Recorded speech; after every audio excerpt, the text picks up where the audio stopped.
What the fuck is this? Okay, fine, I'm cool, I'm fine. I'm gonna do my best to stay objective on this topic. Even before the show came out, it had massive amounts of backlash for the straightwashing of its main character, Lou Mazzucchelli, who's based off or inspired by a real gay man. So I wanted to take a moment to look at what straightwashing is and how it affects the audience, and I'm gonna use NBC's new show Rise to do so.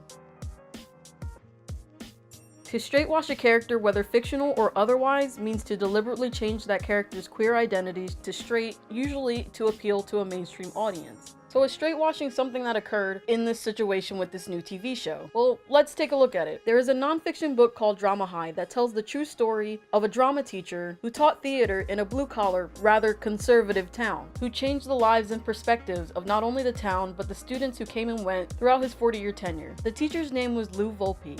He was closeted and came out late into his career. Now, Rise is set to be based off this book that tells this man's life story. Or I should really say, inspired by, because that's the word Jason Katims, the co-creator of Rise, wants to use. When people asked why he decided to change his character into a straight family man, his response was, and I quote, "I hope and believe that we carry a lot of Lou's spirit into the show. We took that as inspiration. I felt like I needed to make it my own story, and I didn't want to shy away from sexual orientation and gender." Unquote.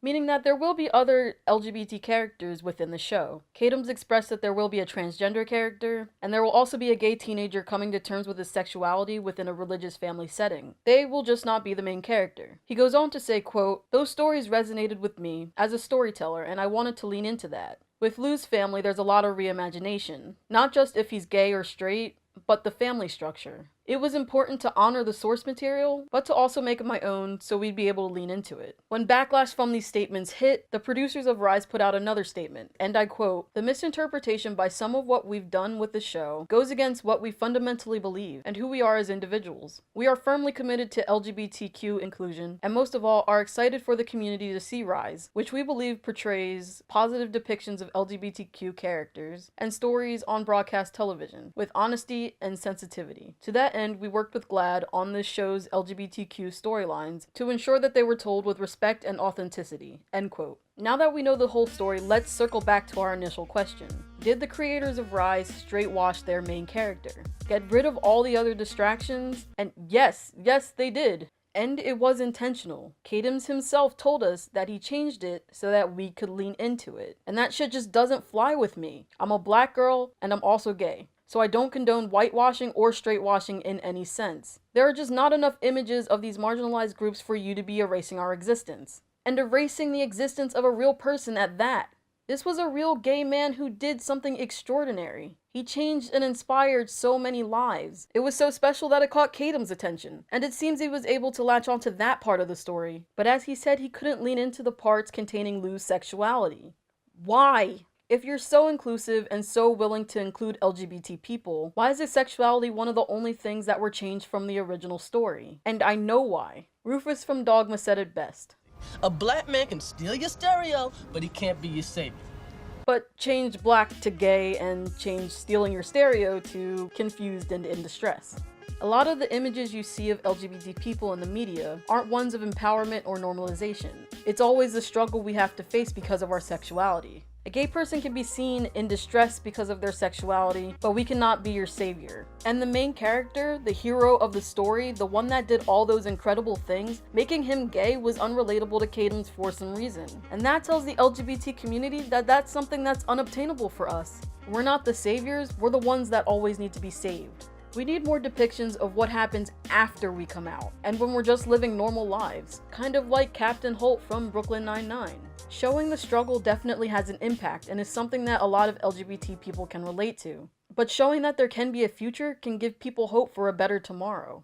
But Jess, it still has LGBT characters and you should be happy. And I am. It is great that the show will still have LGBT characters, they'll just be in supporting roles. It's great that they say they worked with GLAAD on storylines to make them more authentic for LGBT people. It's also great that they're giving money out to schools for art programs. But all of that does not negate the fact that they did straightwash their main character. They erased a real LGBT person's history to fit a mainstream narrative. And we've missed a real opportunity here. And if they just would have let the story be, it would have been much more powerful. Gay people can be heroes too. And that is why there was backlash. A lot of people part of the creative process said they were mad that people were upset about the straight washing, and that it made them not want to watch the show because of it. The original author of Drama High stated, quote, "That's just wrong. It's like people who censor books they haven't read because they heard something about it. Watch the show. If you like it, keep watching it. If you don't like it, or you have these objections, don't watch it." End quote. And I'm sorry, no.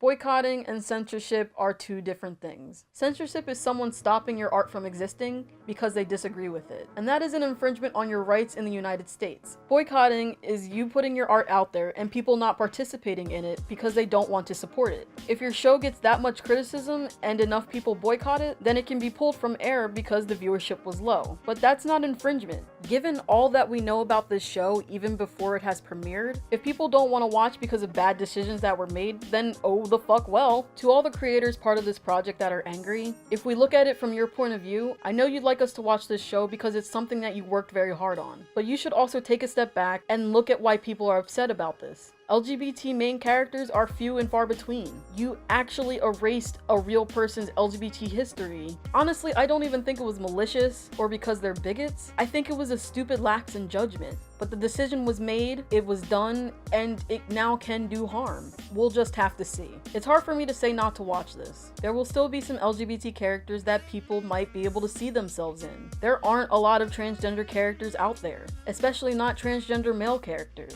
And it's great that they're trying to depict that on screen. Personally, I think I'm gonna pass on this one, not just because of this whole debacle, but because it doesn't really interest me. But after watching the trailers and some of the songs, it just doesn't seem like my cup of tea. But if you like to check it out, then totally go for it. I can understand why. And if you do, please let me know how it is. If it's the best thing since sliced bread, maybe I'll give it another go. But for now, nah, I'm good. That's it for this one. Thank you so much for watching. Endran C is the winner of our special 100 subscriber giveaway, which is kind of null and void now that we've reached 200 subscribers since our last video, and that is just so awesome, guys. Thank you so much.